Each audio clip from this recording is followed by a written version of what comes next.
Ki Ageng Mangir adalah putra dari Ki Ageng Bondan yang merupakan keturunan dari silsilah kerajaan Majapahit. Beliau memiliki nama lengkap Raden Jaka Humbul Wonoboyo. Ki Ageng Mangir adalah seorang yang sakti mandraguna, dan kesaktiannya sempat membuat Raja Mataram saat itu ketar-ketir. Jangan lupa bantu kami dengan cara klik tombol subscribe dan nyalakan tombol loncengnya agar Anda mendapatkan notifikasi video terbaru dari kami secara gratis. Banyak versi kisah dari sepak terjang Ki Ageng Mangir. Dua yang sangat menarik kita bahas adalah kisahnya dalam catatan Babad Mangir tentang permusuhan dan peperangannya melawan tentara Mataram karena perbedaan kepercayaan, dan mitos kisah pertemuannya dengan ular bersisik emas di salah satu telaga di Ponorogo.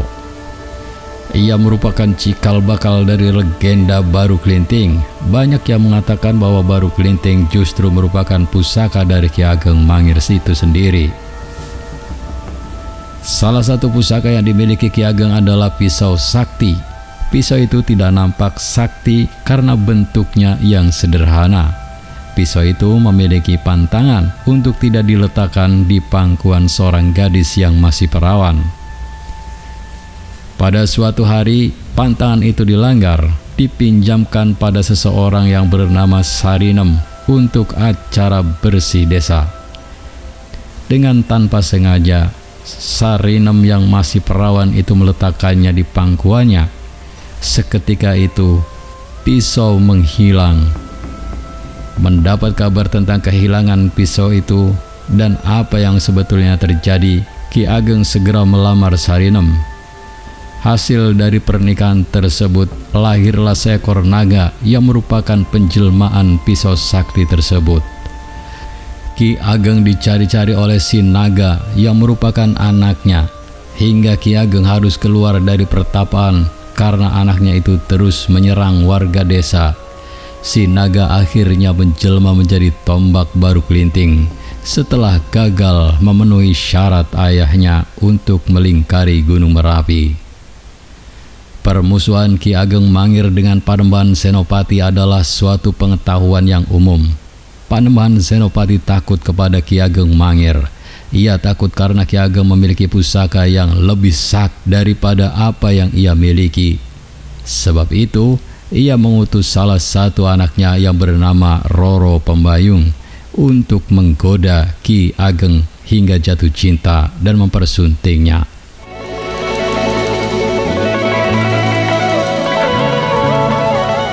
Ibarat misteri angin, kisah Ki Ageng Mangir adalah misteri sejarah Jawa.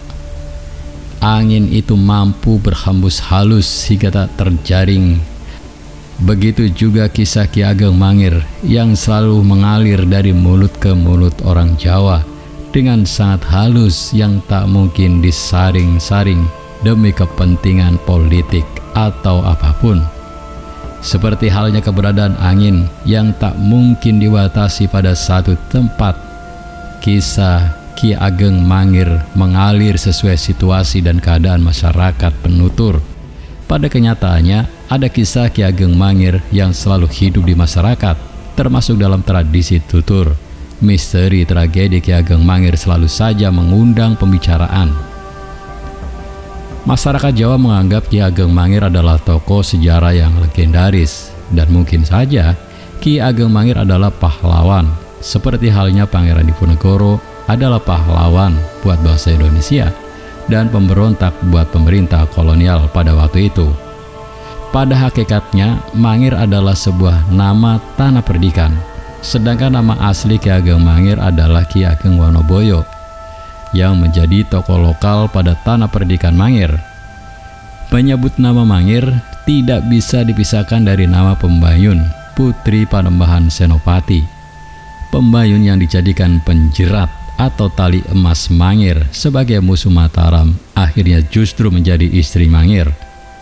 Dengan menyamar sebagai penari ledek, pengamen keliling, hati Mangir yang kokoh, Sinatria bertekuk lutut dalam pelukan cinta Pembayun. Begitupun sebaliknya. Kisah Ki Ageng Mangir adalah kisah kekuasaan sekaligus kisah tragedi asmaranya. Karena dua hal alasan itulah tokoh Ki Ageng Mangir bagai teka-teki sejarah. Akhirnya kehidupan Ki Ageng Mangir mengundang derai air mata. Karena jiwanya harus pergi meninggalkan raga lantaran asmara dengan Pembayun, putri musuh pebuyutan Panembahan Senopati. Dari kisah asmara Mangir dan Pembayun yang sering menarik perhatian masyarakat Jawa adalah kisah Pembayun menjadi penari ledek, pengamen keliling dengan menari yang diikuti oleh sejumlah tokoh Mataram yang menyamar dengan nama-nama samaran. Dalam tutur lisan yang berkembang, ada 4 orang dari generasi yang berbeda yang menggunakan nama Ki Ageng Mangir, yaitu Ki Ageng Mangir I atau Ki Ageng Wonoboyo I, Ki Ageng Mangir II atau Wonoboyo II, Ki Ageng Mangir III atau Wonoboyo III, dan terakhir Ki Ageng Mangir IV atau Wonoboyo IV. Seperti yang dijelaskan oleh Ami Luhur Suroso, seseorang yang menyatakan dirinya sebagai keturunan Ki Ageng Mangir. Tetapi ada sumber lain yang menegaskan hanya ada 2 tokoh yang dikenal sebagai orang yang bergelar Ki Ageng Mangir Wonoboyo, yaitu Ki Ageng Mangir Wonoboyo I dan Ki Ageng Mangir Wonoboyo II. Yang terakhir juga disebut sebagai Ki Ageng Mangir Wonoboyo Muda. Nah, pendapat kedua dijelaskan oleh Pramudia Ananta Tur dalam bukunya Drama Mangir. Yang pertama memberikan penjelasan tambahan bahwa ada 4 makam untuk masing-masing Ki Ageng Mangir tersebut, yaitu Ki Ageng Mangir I dimakamkan di Alas Ketanggangawi, yang kedua di Palian Gunung Kidul, yang ketiga di Makam Sewu Bantul, dan yang keempat di Sorolaten Sleman. Sementara ada pendapat ketiga yang dilontarkan oleh Sugeng Pramono dalam bukunya Ki Ageng Mangir. Ada 3 Ki Ageng Mangir, yaitu Mangir I, II, dan III. Dari tokoh tersebut yang dianggap legendaris oleh masyarakat Jawa adalah Ki Ageng Mangir IV atau Mangir Muda, karena kematian beliau di tangan Panembahan Senopati yang juga mertuanya sendiri. Maka tidak heran jika hingga kini 3 nama sejarah Jawa, yaitu Panembahan Senopati dan Ki Ageng Mangir dan Pembayun, sama-sama tidak lekang ditelan zaman. Seakan Mangir adalah lambang tokoh cinta kemerdekaan dan Senopati adalah tokoh sejarah yang hendak menegakkan derajat bangsa Mataram. Mataram Raya yang satu besar dan jaya, sementara Pembayun adalah tokoh romantis yang membawa cinta dan dendam hingga dibawa mati. Ada monumen-monumen sejarah yang menjadi saksi bisu sehingga masyarakat mengenang terus tragedi Ki Ageng Mangir. Di antaranya adalah sebuah makam yang berada makam raja-raja di Kota Gede, Yogyakarta, yang dianggap makam Ki Ageng Mangir Muda. Juga Batu Gilang yang berada di dekat pemakaman Kota Gede, termasuk pula Sendang di Kasihan, Bantul yang juga disebut Sendang Kasihan. Nama Desa Mangir sendiri yang berada di wilayah Bantul Selatan. Belum lagi banyak buku-buku sejarah soal Ki Ageng Mangir juga menjadi monumen sejarah soal perseteruan Mangir dan Senopati. Lebih kontroversi lagi adalah keberadaan pusaka Ki Ageng Mangir yang disebut Kiai Baru Kelinting dan Kiai Baru Kuping, dengan legendanya yang menjadi mercusuar sejarah soal Mangir. Meski banyak patah sejarah yang mendukung soal adanya perseteruan Mangir dan Senopati, namun hingga sekarang tetap saja terdapat beberapa pertanyaan yang tidak mungkin ada jawaban yang pasti. Pertanyaan itu bagaikan teka-teki soal Mangir, seperti benarkah Mangir Muda dibunuh Senopati dengan cara menghempaskan kepala Mangir di atas batu gilang, ataukah dibunuh oleh Pangeran Purubaya yang juga sebagai saudara iparnya dengan cara menusukkan tombak atau sebilah keris atas perintah Senopati. Terus pertanyaan lain, Di manakah sebenarnya tempat pemakaman Ki Ageng Mangir itu sendiri? Dan ini juga menjadi misteri, adalah mengenai tempat di mana senjata pamungkas Mangir yang sakti yang disebut sebagai Kiai Baru Glinting dan Baru Kuping itu berada.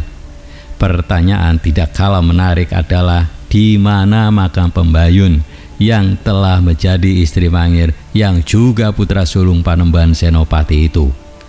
Hanya saja teka-teki Mangir ini tampaknya akan selalu menjadi misteri abadi. Suatu kesimpulan yang juga bersifat pembelaan atas tragedi Mangir, akankah Mataram Raya terwujud tanpa ada penundukan Ki Ageng Mangir yang akhirnya menjadi korban sejarah? Awal kisah Mangir bermula dari terjadinya perubahan kekuasaan di tanah Jawa. Tenggelamnya kekuasaan Sultan Hadiwijaya di Kerajaan Pajang dan digantikan cahaya kekuasaan Panembahan Senopati di Keraton Mataram menerbitkan cita-cita besar. Mataram Raya seperti halnya Nusantara Jaya di zaman Majapahit di bawah hayam Wuruk Gajah Mada. Cita-cita Mataram Raya pada benak Panembahan Senopati sebagai pemula kerajaan Mataram Islam mengharuskan banyak tokoh bupati di wilayah Jawa Tengah hingga Jawa Timur seperti Bupati Pati, Jepara, Kudus, Tuban hingga Blambangan di ujung timur Jawa ini harus tunduk di bawah Panji Mataram. Begitu pula tanah perdikan di Desa Mangir dengan pimpinan tokoh lokal yang sangat berpengaruh dan sakti yang oleh masyarakatnya disebut Ki Ageng Mangir. Tanah perdikan Mangir sendiri bukan wilayah yang baru saja muncul. Tanah perdikan yang merupakan wilayah yang dibebaskan untuk membayar pajak telah ada sejak pemerintahan Majapahit. Perdikan Mangir saat itu di bawah Ki Ageng Wonoboyo I yang kemudian dikenal dengan Ki Ageng Mangir I. Setelah pemanahan bersama Danang Sutawijoyo berhasil mengalahkan Aryo Penangsang dari Kadipaten Jipang Panolan, Sultan Hadiwijaya berkenan memberikan alas Mentauk yang juga menjadi tanah perdikan di bawah pimpinan Ki Ageng Pamanahan yang kemudian dikenal dengan Mataram. Kadipaten Mataram inilah yang kemudian menjadi Kerajaan Mataram setelah Kerajaan Pajang surut dengan meninggalnya Sultan Hadiwijoyo bersama dengan cita-cita Mataram Raya di bawah Panembahan Senopati, tidak jauh dari ibu kota Mataram yang pada waktu itu berada di Kota Gede, berjarak 30 km ke arah selatan. Batur sedulur sekampung, siasat politik perang pamungkas pun dilancarkan untuk melumpuhkan kekuatan Mangir adalah Retnon Pembayun putri Panembahan Senopati sendiri sebagai senjata penakluk yang menyamar menjadi ledek yang berkeliling hingga sampai di Mangir dan bertemu dengan Ki Ageng Wonoboyo. Ternyata pertemuan itu membuat Ki Ageng Wonoboyo dan Retno Pembayun saling jatuh cinta. Hingga pada akhirnya sepasang kekasih tersebut menikah. Rasa cinta Pembayun pada Ki Ageng Wonoboyo begitu besar sehingga ia tidak tega untuk membohongi suaminya bahwa ia adalah putri Panembahan Senopati yang merupakan musuh bebuyutan sekaligus mertua Ki Ageng Wonoboyo. Ki Ageng Wonoboyo sempat berang dan marah serta dendam hingga berniat membunuh Pembayun. Namun Ki Ageng tidak tega, bahkan lebih jauh, Pembayun istrinya berhasil membujuk Ki Ageng Wonoboyo untuk menghadap atau sungkem ke Panembahan Senopati, mertuanya, di Keraton Kota Gede. Namun dengan syarat harus dikawal dengan pasukan yang komplit. Sesampainya di Kota Gede, Panembahan Senopati telah menunggu di atas singgasana kerajaan. Namun ketika Ki Ageng Wanabaya bersimpu di hadapan mertuanya, Panembahan Senopati membenturkan kepala Ki Ageng Wonoboyo pada batu gilang tempat Panembahan Senopati menaruh kaki hingga batu gilang tersebut legok. Akhirnya Ki Ageng Mangir meninggal di hadapan Panembahan Senopati dan Retno Pembayun. Batur sedulur sekampung, demikian kisah perjalanan cintanya Ki Ageng Wonopoyo dengan Putri Panembahan Senopati Pembayun yang merupakan musuh bebuyutan. Saya yakin Anda memiliki pendapat yang berbeda, oleh karena itu jika ada perbedaan atau ingin melengkapi atau ingin meluruskan kisah ini, silakan tulis di kolom komentar dengan bijak.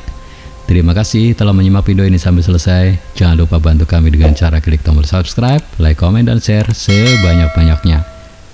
Ingat, tetap meduluran aja pada tukaran. Bye.